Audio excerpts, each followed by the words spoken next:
Pernyataan Jokowi soal HGB Laut mirip putusan MK loloskan Fufu Fafa, Yusuf Dumdum, ini bukti temuan OCCRP benar. Ya, yang paling penting itu proses legalnya. Prosedur legalnya dilalui atau tidak. Betul atau enggak betul. Itu kan proses dari kelurahan, proses ke kecamatan, proses di kantor BPN kabupaten.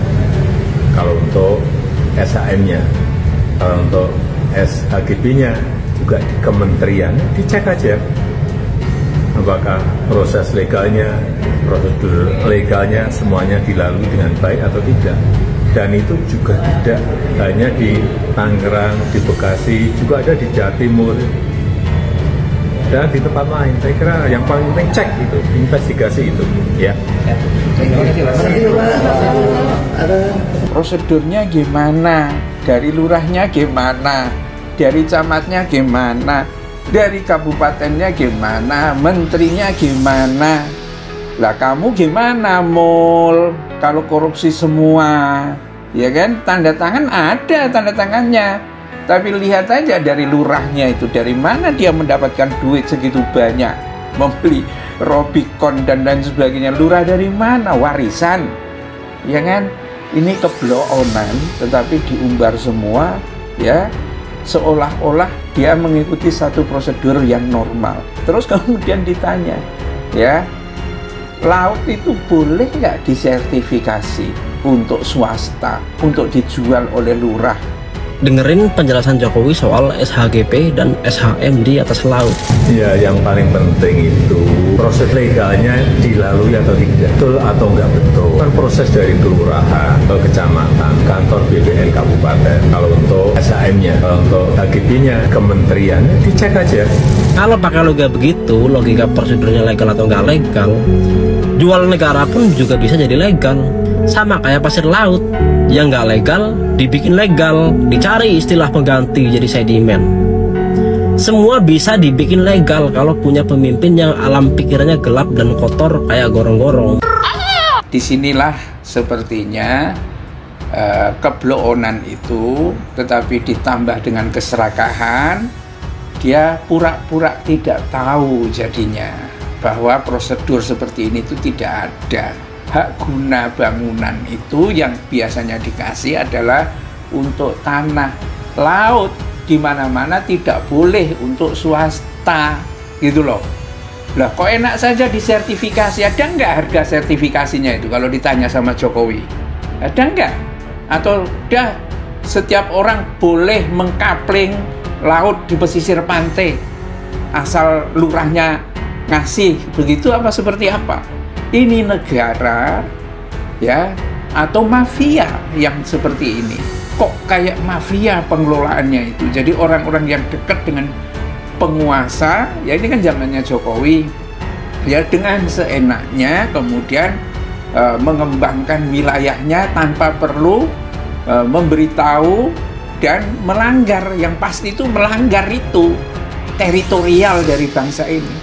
Pak Aguan itu ya juga orang Indonesia. Jangan hanya karena perbedaan warna kulit kemudian menjadi kita tidak adil. Jangan pakai etnis, saya setuju. Tapi jangan juga ada etnis yang hidup eksklusif, yang menyingkirkan etnis lain, tapi kita berlindung bahwa pakai etnis. Wajar nggak mengirim buzzer ke milik pribadi saya? Ngomong seenak. Pak Said Didu juga melakukan hal yang sama. Pak Said Didu menarasikan bagaimana PIK, bagaimana PSN. Kan seperti itu Pak Said Didu. Itu kebijakan, bedakan dengan pribadi. Bukan, bukan Pak Said Didu. PSN adalah boden, enggak. PSN kebijakan, PIK adalah kebijakan. Pak Said Didu tidak pernah konfirmasi, tidak pernah klarifikasi, tidak pernah melakukan tabayun, hanya bikin konten-konten. Itu yang membuat warga masyarakat kecewa sama Pak Said Didu. Warga masyarakat mana? Lah itu Pak Haji, Pak Said Didu tidak akan ada asap kalau tidak ada api. Pak Said Didu tidak akan ada marah kalau tidak ada kebusukan yang mau dibongkar. Oke?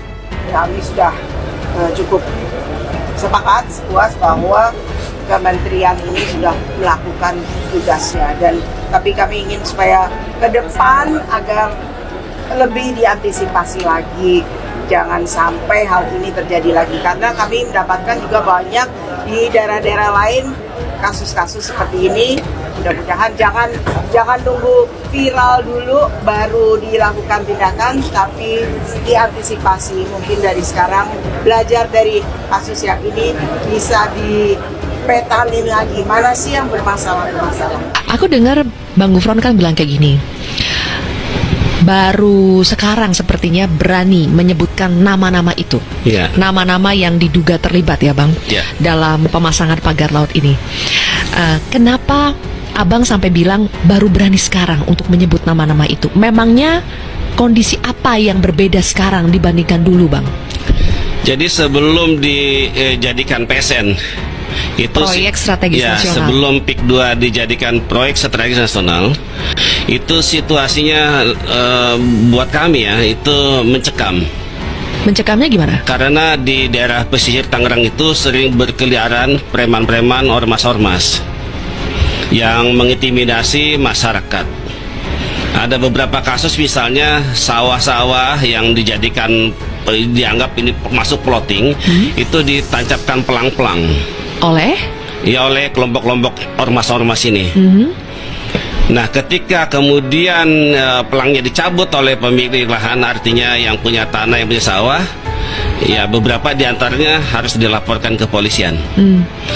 Kemudian ada teman-teman saya aktivis ya, termasuk juga LSM, ketika dia mengkritik katakanlah Agung Sedayu, itu biasanya segera dipanggil oleh polisian. Apalagi kalau menyebut-nyebut nama Aguan, itu pasti langsung bisa ditangkap. Situasinya memang buat kami, termasuk masyarakat yang terdampak itu tidak ada keberanian untuk mengungkap semua ini. Kenapa sekarang jadi berani? Peralihan kepemimpinan. Pemimpinan maksudnya? Pusat? Ya, dari Jokowi ke Prabowo. Bedanya apa memangnya? Karena dari kepemimpinan Presiden Jokowi itu semuanya dikendalikan. Oleh? Iya, oleh oligarki. Polisian sudah dikendalikan, preman, ormas, semuanya. Jadi kalau ada orang yang mau mempertanyakan, menggugat soal PIK 2, ya pilihannya 2. Kalau dia kalau tidak menjadi bagian dari Aguan, maka tentu dia akan mengalami kriminalisasi. Bahkan beberapa diantaranya sudah dipenjara. Oke. Artinya video yang beredar Pak Lurah mengarahkan untuk pemasangan pagar itu benar Pak? Benar, itu tanggal 20 itu dah tuh pakai eskavator. Beliau kan bilang kalau katanya itu warga yang mau batasin tanah. Klarifikasi aja, warganya panggil. Siapa? Coba. Warganya yang punya surat, yang punya retasnya panggil. Kalau memang ingin klarifikasi, tidak ada hoak, karena kami ini bicara benar apa adanya. Fakta real, nggak ada kenyataan. Ini semua ini, buka lihat. Masyarakat sini semua. Ini orang-orang yang masih bertahan di desa, di Kampung Alarjiban, Desa Kot. Pak, ini kan kemarin juga sempat ada nelayan yang ngaku nih Pak, kalau dia juga masang, dia yang masang swadaya. Kalau Bapak sendiri sebagai nelayan, itu bohong, itu hoak. Kami bisa memastikan itu hoak, karena yang klarifikasi itu adalah staf desa. Staf desa itu, dia tidak pernah sama sekali turun ke laut. Saya tahu itu. Ada di LC kemarin bohong semua beritanya. Ya itu, kayak kemarin itu semua, saya itu sangat, ya kami ini yang merasakan di sini ini sangat sakit hati Pak. Sakit hati bener, masyarakat ini sakit hati bener. Bahkan kemarin itu, saya sangat sedih sekali tuh, orang tua kami tuh diajak-ajak sama Gus Romli itu, mengatakan bahwa dia punya tanah 33 hektar, kemudian kena abrasi, kena 400 meter. Itu bohong, sama sekali itu bohong, hoak itu. Kalau misalkan dia nggak senang, tolong turun ke sini, Kampung Alarjiban. Kami siap untuk membantai itu. Kami siap. Selama ini adanya pengembang tuh kan dibilang kalau bikin lowongan pekerjaan juga untuk masyarakat. Nah, sekarang kepala desanya juga bilang kayak tanya aja masyarakat di mana yang kerja di PIK. Nggak ada. Nggak ada sama sekali Bu. Ngebutuhin, tapi yang kerja orang mana-mana, orang jauh semua Bu, nggak ada orang Desa Kot itu nggak ada. Pegiat media sosial, Yusuf Dumdum, angkat bicara terkait pernyataan Presiden Joko Widodo soal pagar laut sepanjang 30,16 km yang menimbulkan polemik. Dikatakan Yusuf, penerbitan hak guna bangunan (HGB) di atas laut memang legal secara hukum, namun dipastikan cacat secara prosedural. Yusuf mengatakan bahwa kasus tersebut mirip dengan proses diloloskannya Gibran Rakabuming Raka sebagai calon wakil presiden pada Pilpres 2024 lalu. Mirip saat putusan MK yang loloskan Fufu Fafa. Kalau ditanya apakah putusan MK dari Paman itu legal? Ya jelas legal lah, ujar Yusuf melalui akun media sosial X @Yusuf_Dundum pada Jumat tanggal 24 Januari tahun 2025.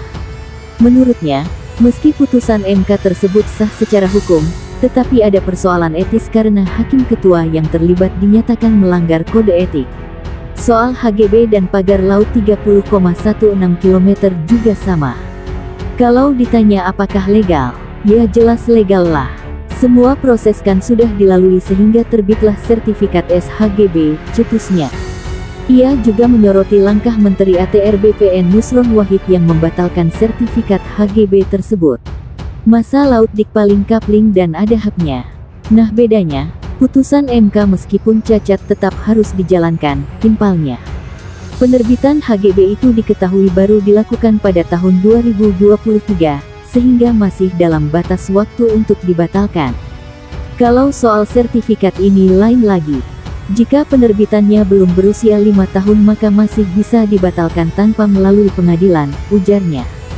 Langkah tersebut, kata Yusuf, merupakan bukti bahwa temuan Organized Crime and Corruption Reporting Project (OCCRP) bahwa ayah Wapres Gibran itu masuk kategori pemimpin terkorup sedunia benar adanya. Jadi memang benar, apa yang menjadi temuan OCCRP itu memang bukan sekadar omon-omon, tegasnya, dikutip Minggu tanggal 26 Januari tahun 2025. Sebelumnya, Jokowi angkat bicara terkait polemik pagar laut di kawasan Pantai Indah Kapuk PIK 2, Tangerang, yang belakangan ramai diperbincangkan. Jokowi menekankan pentingnya memastikan seluruh proses legal yang terkait dengan kepemilikan lahan tersebut. Yang paling penting itu proses legalnya. Proses legalnya dilalui atau tidak, betul atau nggak betul. Itu kan proses dari kelurahan, ke kecamatan, kantor BPN kabupaten, ujar Jokowi. Ia menjelaskan bahwa proses penerbitan sertifikat tanah, seperti sertifikat hak milik SHM dan sertifikat hak guna bangunan SHGB, harus melalui tahapan tertentu. Kalau untuk SHM-nya, SEP-nya, juga di kementerian dicek aja apakah proses atau prosedur legalnya semuanya dilalui dengan baik atau tidak, tukasnya. Jokowi juga mengungkapkan bahwa persoalan serupa tidak hanya terjadi di Tangerang, tetapi juga di Bekasi, Jawa Timur, dan sejumlah daerah lain. Dan itu juga tidak hanya di Tangerang, di Bekasi, juga ada di Jawa Timur, dan di tempat lain, terangnya. Jokowi bilang, ini menjadi alasan penting untuk melakukan pemeriksaan dan investigasi secara menyeluruh. Saya kira yang paling penting itu cek, investigasi. Itu ya,